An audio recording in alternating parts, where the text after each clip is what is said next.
नमस्कार. चॅनल बी प्रस्तुत आरोग्य मंत्रमध्ये आपल्या सर्वांचं मनपूर्वक स्वागत. माझ्यासोबत आहेत रंगनाथ हॉस्पिटल कोल्हापूर आणि गोकुळ IVF सेंटरचे संचालक doctor Pravin Hendre sir. Sir नमस्ते. मंडळी, कसं असतं ना, बऱ्याचदा आपल्या मनामध्ये एक शंका येत असते आणि ती शंका याबद्दलची असते की एखाद्या डॉक्टरकडे गेल्यानंतर माझ्यावर होणारे उपचार हे योग्यच असतील ना, मी त्याच्यातनं व्यवस्थित सर्वाईव्ह होईन ना. आणि या सगळ्यामध्ये एकतर सगळ्यात महत्त्वाचा असतो तो म्हणजे आपला डॉक्टरांच्यावर असलेला विश्वास, कारण हा विश्वासच आपल्याला खूप काहीसं बळ देत असतो. काही वेळेला असंही घडतं की दोन एकसारख्या केसेस असतात, पण एक केस अगदी सक्सेसफुल होते, एका केसमध्ये काहीसं फेल्युअर येत असतं आणि मग त्यावेळेला आपल्याला असं वाटायला लागतं की अरे बापरे, याच्यामध्ये डॉक्टर काही चुकले का, पेशंटच्या बाबतीत काही घोटाळा झालेला होता, नेमकं झालंय काय, घडलंय काय. औषधं तर तीच आहेत किंवा त्यांना दिलेली ट्रीटमेंट पण तशीच आहे, पण तरीसुद्धा असं डावं उजवं होऊ शकतं. आणि आज याच एका महत्त्वाच्या विषयावर डॉक्टरांशी आपण चर्चा करणार आहोत. डॉक्टर साहेब, खरं तर विषय तुम्हाला सांगितलेलाच आहे की काय आहे आजचा विषय, की कधी-कधी हे थोडंसं असं डावं उजवं होऊ शकतं. याच्या मागची नेमकी कारणं पहिल्यांदा काय असतात ते सांगा. नाही, काय माहिती आहे का, की आता या विषयाला म्हणजे त्या संबंधित एक माझं एक क्लिप आहे, ती आपण क्लिप पहिल्यांदा बघूया. ओके. ती तुम्ही क्लिप बघाल आणि त्याच्यानंतर मग आपण त्याच्यावर थोडीशी सविस्तर चर्चा करूया. नक्कीच बघूया clip. An old man named Robert Hayes suddenly slipped from the roof and fell hard to the ground. The impact knocked him unconscious. His son Daniel heard the crash from the yard and ran inside, shouting for help. He found his father lying still, not breathing, not moving. A neighbor rushed over, picked Robert up, and drove him straight to the hospital. After hours in the ER, the doctors came out with grim faces. "Your father needs an emergency spinal surgery. If we don't operate now, he'll never walk again." But there was a problem. The procedure wasn't covered by insurance, and the only surgeon who could perform it was Dr. Angela Brooks, one of the best in the country. Her fee, $100,000. For this poor farming family, it might as well have been $1 million. Daniel went home in silence. His mother asked, "What are we going to do?" He looked at her and said quietly, "If a miracle is the only way left, then I'll pray for one." And that's exactly what he did, every single day, even when his mother had lost hope. "Son, stop. Prayer won't change this," she cried. But Daniel only whispered, "God can do the impossible." One stormy night, someone knocked at the door. A woman, covered in mud, stood there, shivering. "My car got stuck in the road. Please, can I stay here until the storm passes?" They let her in, gave her food and a blanket. During dinner, Daniel stood up. "Excuse me," he said. "It's time for my prayer." The woman looked puzzled. "You really believe that works?" He smiled softly. "Yes, my father's very sick, and I'm asking God to send Dr. Angela Brooks to save him." The woman froze, her eyes filled with tears. Finally, she whispered, "Son, I'm Dr. Angela Brooks." Daniel couldn't believe it. She explained that her flight had been canceled by the storm. The highway was closed due to a landslide, and while trying to find another route, her car got stuck, leading her straight to their home. She looked up, trembling. "Now I understand.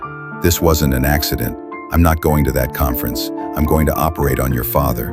The surgery was done that same night, and Robert survived. Sometimes we expect an angel to fall from heaven, but God, in His wisdom, sends the right people at the right time. Never underestimate the power of faith. If this story touched your heart, share it with someone who needs hope today. या क्लिपमधनं तर एक नक्की लक्षात आलं की विश्वास जर का असेल तर सगळ्या गोष्टी घडून येऊ शकतात. मी तुम्हाला सांगतो की नाही, की मी मेडिकल प्रॅक्टिस करत असताना म्हणजे खूप वेळा म्हणजे अशी म्हणजे आपल्याला केसेस अशा मिळतात की त्या केसेसमधून म्हणजे तुम्हाला असं वाटत असतं की आता ही केस म्हणजे आपल्याला हे होणार नाही, सक्सेसफुल होणार नाही, आणि नेमक्या त्या केसमध्येच तुम्हाला सक्सेस मिळतो. सगळ्यात महत्त्वाचं काय माहिती आहे का, की मला मेडिकल प्रॅक्टिस करणाऱ्या सगळ्यांना किंवा मी स्वतःलासुद्धा तर मी म्हणतोच की there is something beyond medical science, जे अजूनही आपल्याला अनाकलनीय आहे, की आपण अजूनही त्या गोष्टीपर्यंत पोचलेलो नाही आहे. आणि सगळ्यात मोठा जर काही हे असेल, काय म्हणतात त्याला, इफेक्ट जर मिळत असेल कुठल्याही ट्रीटमेंटला, तर दॅट इज फेथ. आणि म्हणून आज मी जे काय बोलणार आहे ते मिरॅकल्स इन क्या इन्फर्टिलिटी. तुमच्या आतापर्यंतच्या ह्याच्यामधली मिरॅकल्स म्हणजे आता प्रॅक्टिस माझं आता जवळजवळ म्हणजे असं आहे की एवढा गट्टा आहे, पण मी काय करणार आहे, म्हणजे हे गट्टा म्हणजे फक्त त्यातले सिलेक्टिव्ह आणलेले आहेत. कितीतरी असे पेशंट आहेत. आता मी तुम्हाला सांगतो की नाही की म्हणजे मिरॅकल्स म्हणजे की आता हे पेशंट कधीही प्रेग्नंट होणार नाही असं वाटेल. बर. आता मी 1991-92ची एका डॉक्टरची म्हणजे ती म्हणजे पत्नी होती. तर तिला ऑलरेडी 13 वर्षाचा एक मुलगी होती आणि 13 वर्षानंतर परत ती इन्फर्टिलिटीचे ट्रीटमेंट करायला म्हणून आली. लॅप्रोस्कोपी केली तर सगळं फ्रोझन पेल्विस अतिशय म्हणजे सगळ्या ट्यूब्स वगैरे इतक्या चिकटलेल्या आहे, हे सगळं झालं. मग ते म्हणजे प्रॅक्टिस तर काय सुरुवातच होती, जस्ट माझी 3-4 वर्ष झाली होती. आणि नेमकी डॉक्टरच्या बायकोलाच हे असा दोष सापडावा. मग मी त्या म्हणजे डॉक्टरना बाजूला घेऊन म्हणालो की, आणि त्या काळामध्ये IVF वगैरे इतकं काही म्हणजे प्रचलित झालेलं नव्हतं. बरोबर. आणि मग मी म्हणालो की त्यांना की ही काय म्हणजे काय, मला तर काय होप्स वाटत नाहीत. हम्म. आणि 2 महिन्यांनी ती स्वतः प्रेग्नंट होऊनच आली. आणि तिला सगळं व्यवस्थित सगळं झालं. आणि आता तिचा मुलगासुद्धा 33 वर्षाचा मुलगा आहे. म्हणजे अशा काही केसेस असतात की ज्याच्यामध्ये तुम्ही पूर्ण अपेक्षा सोडली. मेडिकल सायन्स जे सांगतं की नाही, की मेडिकल सायन्स सांगतं की हे होणार नाही. पण या अशा पेशंट तुम्ही जेव्हा बघता ना, तर त्या पेशंट आणि अशा केसेसमधून तुम्हाला असं वाटत असतं की म्हणजे there is something which is beyond medicine, which is beyond your treatment, which is beyond your protocols. हे प्रोटोकॉल्स जे आहेत हे स्टँडर्डाईज केलेले आहेत. बरोबर. मग स्टँडर्डाईज प्रोटोकॉल्स सगळ्याच पेशंटना तुम्ही म्हणजे हे काय म्हणतात मला फॉलो करता. आणि त्या फॉलो करूनसुद्धा एखाद्या पेशंटमधून असे मिरॅकल्स होतात. मग सगळ्यात तुम्हाला सांगतो महत्त्वाची गोष्ट काय आहे की तुमचा परमेश्वरावरती विश्वास पाहिजे. दुसरी गोष्ट म्हणजे ते पेशंट जे येतात, ते पेशंट्स आल्यानंतर त्या दोघांनाही, नवरा बायको दोघे जे कपल आहे, ह्या कपलला आम्ही काउन्सिलिंग करतो. त्या काउन्सिलिंग केल्यानंतर त्या पेशंटला डॉक्टरांनी कुठलीही भीती न दाखवता त्यांना होप देणं फार महत्त्वाचं असतं की तुला होऊ शकेल. मग फक्त मग काय आहे की काही वेळेस म्हणजे त्या पेशंटनीसुद्धा पेशन्स ठेवायला लागतो. बरोबर. पेशन्स ठेवायला लागतो. आणि पॉझिटिव्ह थिंकिंग जे आहे, पॉझिटिव्ह थिंकिंग जेव्हा तुम्ही करता, तर पॉझिटिव्हिटीमुळं म्हणजे काय नुसतंच पॉझिटिव्ह तू थिंकिंग कर आणि तुला मुलं होतील असं नाही आहे. तर positive thinking is an additional factor की जो तुम्हाला म्हणजे इन्फर्टिलिटीमध्ये सक्सेस रेट वाढवतो. आणि सगळ्यात महत्त्वाचे तुम्हाला सांगतो की आमच्याकडे जे आहे ते आमच्यात सगळ्यात मोठं अस्त्र एकच आहे, म्हणजे लॅप्रोस्कोपी आणि हिस्ट्रोस्कोपी हे सायन्स जे आहे ते आम्ही दररोज जगतो आहे. अगदी. आणि त्यामुळं त्या रिस्टोरेशन ऑफ नॉर्मल ॲनाटॉमी, म्हणजे जी हे काय गर्भाशय, गर्भनलिका, स्त्रीबीजांडकोश ही एक दुसऱ्याशी जे त्यांचा म्हणजे संबंध आहे किंवा ते एक दुसऱ्याशी ज्याचं रिलेशन आहे, ह्या सगळ्या पुनर्प्रस्थापित करायचं हे जे सायन्स म्हणजे लॅप्रोस्कोपीमुळं म्हणजे आता अवगत झालेलं आहे. बरोबर. बऱ्याच IVF सेंटर्समध्ये आपण जर गेलो तर त्यांना लॅप्रोस्कोपीची काही गरज नाही वगैरे असं ते सांगतात. पण माझं पेशंटांना सुद्धा असेच एक म्हणणं असते की जेव्हा तिचे म्हणजे ओव्युलेशन होतं आहे, म्हणजे स्त्री बीज निर्मिती होते, तिच्या पार्टनरचे शुक्राणूची संख्या चांगली आहे, फक्त स्ट्रक्चरल प्रॉब्लेम कुठेतरी आहे की कुठेतरी चिकटा आहे, कुठेतरी एखादा किंक आहे, कुठेतरी बेंड आहे किंवा इन्फेक्शनमुळे त्याच्यावर काहीतरी म्हणजे चिकटा झालेला आहे. अशा गोष्टी जेव्हा तुम्ही स्वच्छ करून चांगल्या व्यवस्थित करता, काय होतं की रिस्टोरेशन ह्या सगळ्या म्हणजे फिजिओलॉजिकली जे काही हे ट्यूब्स म्हणा, ओव्हरीज म्हणा, ज्या फंक्शन करू शकतात, हे रिस्टोरेशन जेव्हा तुम्ही करता आणि त्याच्याबरोबर त्या पेशंटच्या मनामध्ये होणारे पॉझिटिव्ह ज्या काय विचार भावना त्यांना आहेत, दिलेले आहेत. शेवटी पॉझिटिव्ह भावनांचं काय होतं की शेवटी सेरेब्रम म्हणजे तुमचा मोठा मेंदू जो आहे हे सगळे बॉडीमधले तुमचे सगळे हॉर्मोन्स फंक्शन्स हे अगदी, सगळे काय अगदी. कंट्रोल करत असतात. मग त्या सेरेब्रमपासून म्हणजे थॅलॅमसपासून हायपोथॅलॅमसपासून पिच्युटरीपासून ओव्हरीपासून ते एंडोमेट्रियम. सगळीकडे तो सगळं- विचार असा हां. खालपर्यंत येतो. तो जर आला म्हणजे तुम्ही पेशंटला झुटी तसल्ली द्यायची नाही. हं. You should B transparent. त्यामध्ये जे दोष असतील तर दोष तुम्ही काढता येत असतील. सगळेच दोष काढता येत असं नाही. सगळेच दोष जर काढता आले असतील सगळ्याच पेशंटना मी जर काय म्हणजे फर्टिलिटी त्यांना जर काय रिस्टोर मी करू शकलो असतो तर कुठलंही पेशंट म्हणजे निपुत्रिक राहिलंच नसतं. खरंय. म्हणजे आता मी तुम्हाला सांगतो की काही वेळेस म्हणजे अशा केसेस आता केसेस एक वन बाय वन केस सांगणार आहे मी तुम्हाला. हं. तर ह्या म्हणजे काही वेळेस काही लोक क्लेम करतात की 7 वेळा IVF फेल झालेल्या पेशंटला म्हणजे आमच्याकडे सक्सेस आला. हं, हं, हं. आता मला त्या अशा परिस्थितीमध्ये 2 गोष्टी विचाराव्या वाटतात. मी कमाल कोणाची आहे? 7 वेळा पैसे खर्च केलेल्या पेशंटची मी प्रत्येक वेळेस IVFला काय कमी पैसे खर्च होत नाही. बरोबर. किंवा काही वेळेस 20 वेळा केलेल्या मी त्या 20 वेळा केलेल्या पेशंटची कमाल आहे का तुमची कमाल आहे? तुम्ही जर म्हणत असाल की नाही की 20 वेळा 22 वेळा काय 7 वेळा 8 वेळा असे फेल झालेले IVFचे मी पेशंट हे करतो मग you should be able to give result to each and every patient. मग तुमच्याकडे येणाऱ्या प्रत्येक पेशंटला तुम्हाला फर्टिलिटी करता आलं पाहिजे जे तुमचं जर स्किल असेल तर. म्हणून माझं असं म्हणणं आहे की ह्या सर्व गोष्टी म्हणजे तुमचे प्रोटोकॉल्स हे इम्पॉर्टंट आहेतच परंतु त्याचबरोबर there is something beyond your protocols.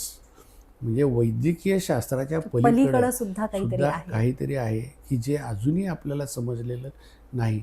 आणि एखाद्या पेशंटमध्ये त्याचा इफेक्ट येतो एखाद्या पेशंटमध्ये त्याचा इफेक्ट येत नसतो.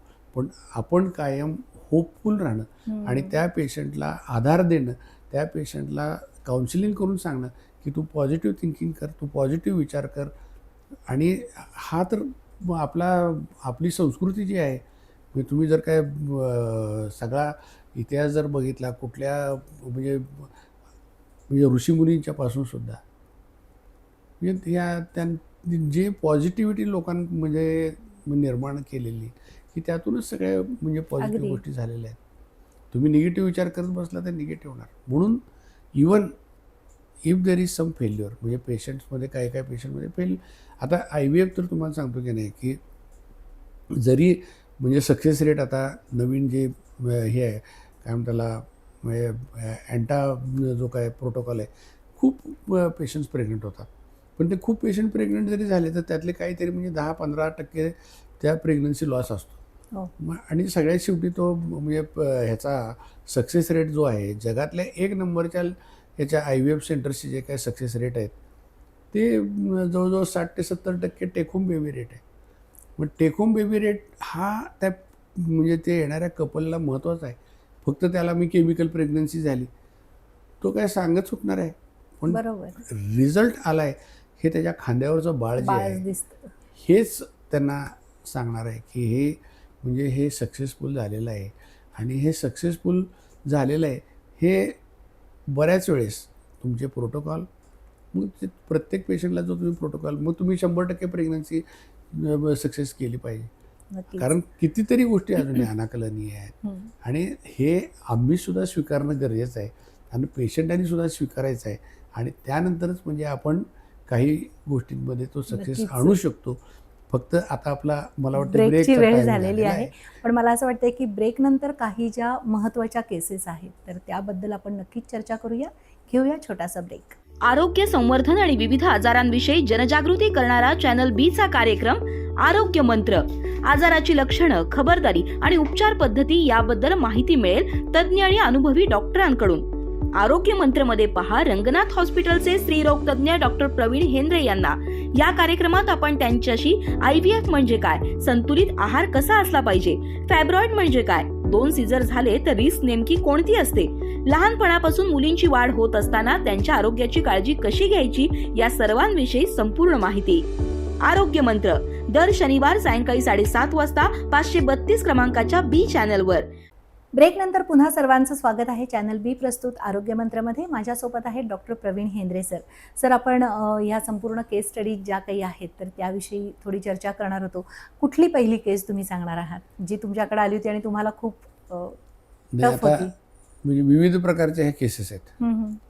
तर विविध प्रकारच्या केसेसमध्ये म्हणजे जे आता हे खरे पेशंट आहेत, हे जेव्हा हे ऐकतील ते त्यांना माहीत आहे, पण आपण त्यांचं नाव इथं डिस्क्लोज करू शकत नक्कीच. नाही. प्रोफेशनल हे असल्यामुळं फक्त मी बरोबर. तुम्हाला सांगतो की ती एक आता मी तुम्हाला जे पेशंटचं नाव हे सांगणार आहे, स्टोरी सांगणार आहे, ती म्हणजे एक डॉक्टर आहे, बर. चांगली प्रॅक्टिस चांगली असलेली डॉक्टर आहे. मग तिचं हे काय म्हणतात, लग्न होऊन साधारणपणे म्हणजे 8 वर्ष झालेली हम्म. आणि तिला पहिले मला वाटतं तिचं हे झालं होतं, काय म्हणताला, पहिले एक मिस्ड ॲबॉर्शन झालं होतं. अच्छा.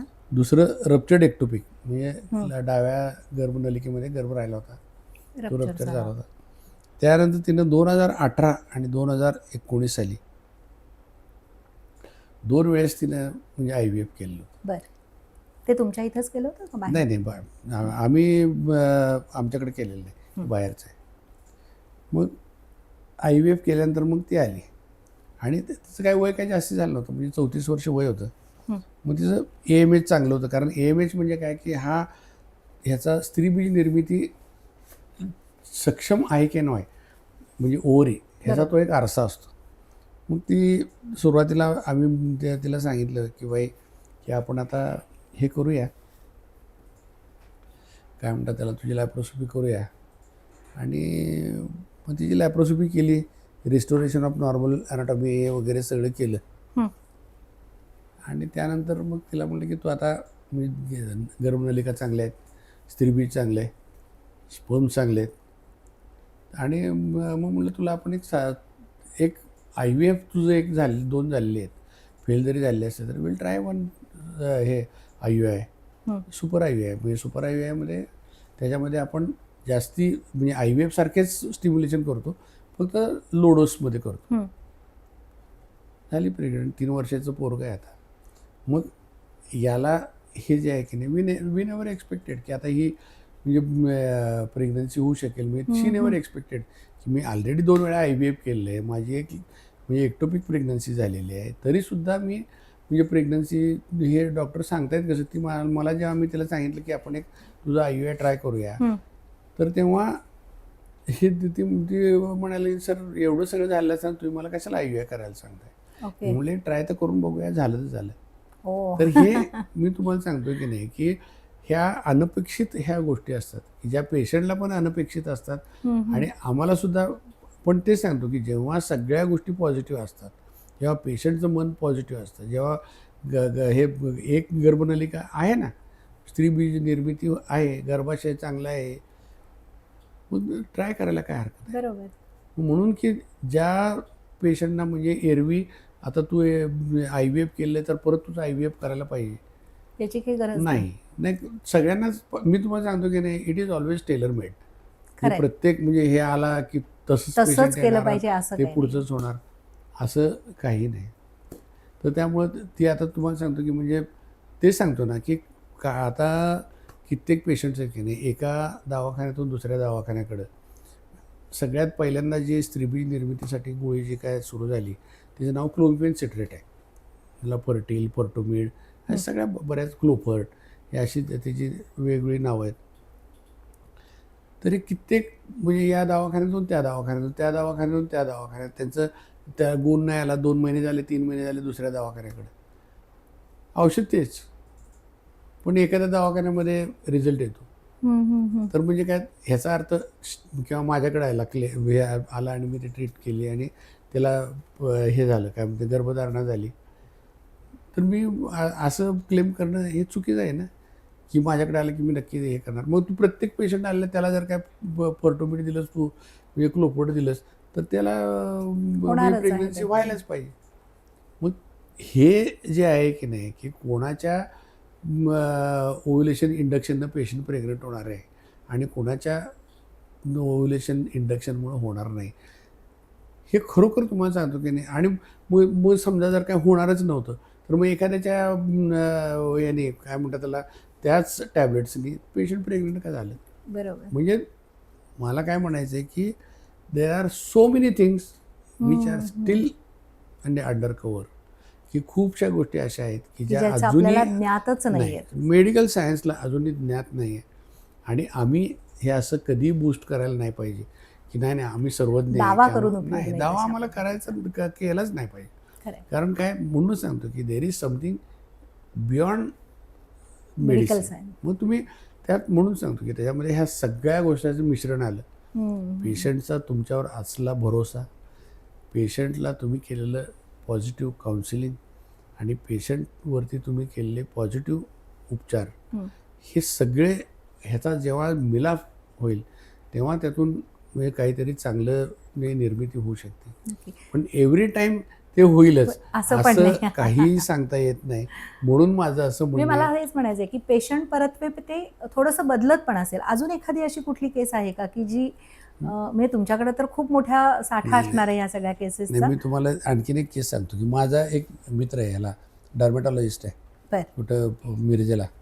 तर तो डर्मॅटॉलॉजिस्ट मित्र आहे, तर त्याच्या बायकोची बहीण म्हणजे याची मावस बहीण म्हणजे ते पुण्यात होती, म्हणजे IT सेक्टरमध्ये बरेच IVF झाले, सगळं झालं.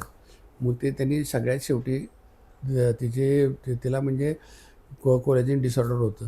त्यामुळे त्यांनी सगळ्यांनी सांगितलं म्हणजे इम्युनॉलॉजिकली ह्या सगळ्या गोष्टी टेस्ट केल्यानंतर सरोगसी करा असं सगळ्या IVF सेंटरने सुद्धा सांगितलं. बर. मग आमच्याकडे सुद्धा आली. पण त्यावेळेस सरोगसी म्हणजे इथे सर्रास होत नव्हती आणि ART लॉसुद्धा काय आलेला नव्हता. ART लॉ हा आता 2022 पासून फार स्ट्रिक्ट झाला आहे. बरोबर. म्हणजे कुणी सरोगसी म्हणजे करू नाही शकत करू नाही. शकत तुमचं सेंटर जर सरोगसीसाठी म्हणजे मान्यताप्राप्त असेल मान्यताप्राप्त तरच. असेल तरच तुम्ही करू शकता. जसं MTP सेंटरसुद्धा मान्यताप्राप्त असेल तरच तुम्ही करू शकता. बरोबर. इवन ट्युबॅक्टॉमीचं सुद्धा म्हणजे मूल बंद करायचं ऑपरेशनसुद्धा आहे, ह्याला सुद्धा मान्यता ही घ्यावीच लागते. बर. कारण ते तुम्ही क्रायटेरिया सगळे फुलफिल करता का नाही हे सगळं बघायला लागतं. तसं तेव्हा आमच्याकडे ती म्हणजे सरोगसी आम्ही करत नव्हतो. आणि गुजरातमध्ये मात्र सर्रास हे काय म्हणतात त्याला सरोगसी सरोगसी होत करत होती. होते. काही तर म्हणजे आनंद वगैरे अशी जे काही सेंटर्स आहेत गावामध्ये, तर त्यामध्ये सरोगसी हाऊस म्हणून त्या लोकांनी बांधलेली होती की ज्याच्यामध्ये पेशंट चा गर्भ एखाद्या सरोगेट मदरमध्ये मी हे केला, प्रत्यारोपण केला की त्या प्रेग्नंट झाल्यापासून ती 9 महिने तिथं राहायची त्या व्यवस्था. ह्याच्यामध्येच सेंटरमध्येच त्या राहायच्या आणि डिलिव्हरी झाल्यानंतरच त्या बाहेर पडायच्या. मग आम्ही त्यावेळेस आमच्याकडे ह्याचे नाडकर्णी सुरतचे येत होते. मग त्यांच्याकडे सरोगसी होत होती. मग आम्ही त्यांना सांगितलं की म्हणलं असं असं पेशंट आहे. मग तेव्हा त्यांनी पण तपासणी केली. म्हणजे मी तर म्हणजे ह्याच्यापर्यंत म्हणजे निष्कर्षापर्यंत आलो होतो की she has to go for surrogacy. मग हे काय म्हणतात त्याला, तरीसुद्धा म्हणलं एक तुझी आपण एक स्कोपी करून बघूया. सगळं बरं होतं पण तरीसुद्धा म्हणलं काय आहे बघायचं म्हणून केली. सगळं नॉर्मल होतं, त्यात काय म्हणजे असं काय विशेष काहीतरी आम्ही केलं आहे असं पण काय नाही. आणि शेवटी हे तिचं ठरलं की सरोगेट फिक्स करायची, ते जायगोट तयार करायचे, सगळी तयारी झाली. त्याच्यामध्ये सुरतमध्ये त्या सरोगेटला त्यांनी बुक केलं आणि म्हणले आता मी पुढच्या महिन्यात जाते. आणि पुढच्या महिन्यात त्याला MC आलीच नाही. हो. आणि MC आली नाही आणि ती प्रेग्नंट झाली. तिला आवळीजवळी 2 हे झाली, एक मुलगा आणि एक मुलगी झाली. आता ते आवळीजवळी जी मुलं आहेत ही सुद्धा 6-7 वर्षाची आहेत. बर. म्हणजे ज्या स्त्रीला इतक्या सगळ्या डॉक्टरांनी सल्ला दिलेला तिचं गर्भाशय गर्भधारणा करण्यासाठी सक्षम नाही आहे, तिचं म्हणजे शरीराची परिस्थिती जी आहे ही गर्भधारणा होण्यासाठी सक्षम नाही आहे, हे सगळ्यांनी म्हणजे आम्ही सुद्धा म्हणजे असं काय नाही किंवा इतरांनी सांगितलं होतं आम्ही काहीतरी केलं असं काही. बरोबर. आणि ती येते, ती सगळं 2 वेळा 3 वेळा येऊन भेटून जाते. त्याला आपण काउन्सिलिंग करतो, तू आई होणार म्हणून सांगतो आणि ती पुण्यात जाते, प्रेग्नंट होती आणि डिलिव्हर होती. म्हणजे याला काय म्हणायचं. मी तेच सांगतो मी तुला, मिरॅकल्स डू अकर. मिरॅकल्स होतात, मिरॅकल होणार म्हणून वाट बघणं हे चुकीचं आहे. पण ॲट द सेम टाईम भूकंप हे होतच असतात ना, भूकंप हे रोज होतच नाही. फक्त आपण एकच काम म्हणजे डॉक्टरी पेशा म्हणून माझं एकच म्हणणं असतं की बाबा पेशंटला तुम्ही थोडासा होप द्या, पॉझिटिव्ह थिंकिंग द्या. त्या पेशंटमध्ये जे काही लागणार आहे हे तुम्ही हे केलंच पाहिजे. कारण भगवद्गीतेनं पण आपल्याला सांगितलं आहे, कर्मण्येवाधिकार असते मा फलेषु कदाचन मा कर्मफल हेतुर्भू माते संगोस्तवी कर्मणी. म्हणजे आपण हे कर्म करणं हे आपलं कर्तव्य आहे. मी नाही कर्म करणार नाही आणि मी फक्त भूकंपाची वाट बघणार, दॅट इज नॉनसेन्स. म्हणजे आपल्याला खरोखर म्हणजे एखाद्या पेशंटचा जर काय त्याला रिझल्ट जर यायचा असेल तर या सगळ्या गोष्टीचा त्याला मिलाप होणं गरजेचं आहे. आणि रुटीन केसेस जे मेडिकल सायन्स सांगतं त्याप्रमाणे तर आपण उपचार केलेच पाहिजेत. आपलं कर्तव्य हे पूर्ण आपण केलंच पाहिजे. त्यातून तर रिझल्ट येतच असतात. पण काही अशा ज्या काही रेअर कंडिशन्स आहेत किंवा रेअर मला केसेस असं आहेत, वाटतं की या ज्या अजून काही रेअर केसेस आहेत तर त्या आपण हो, आपण पुढच्या पुढच्या भागामध्ये वेळेस बघू ना. बघूया. कारण खरंच मला सुद्धा या सगळ्या केसेस ऐकायला खूप आवडतील. यातनं नॉलेज तर मिळतंच आहे, पण सोबतच आपला डॉक्टरांवर असलेला विश्वास आणि डॉक्टर आपल्याला देत असलेला एक आधार जो पेशंटमध्ये खूप पॉझिटिव्हली परावर्तित होतो आणि त्याचे मिळणारे जे रिझल्ट्स आहेत तर ते खूप आनंददायी असेच आहेत. मला असं वाटतं की पुढच्या एपिसोडची माझ्याबरोबर आपण सुद्धा सगळेजण वाट बघत असाल. पण आत्ता मात्र इथंच थांबूया. नमस्कार.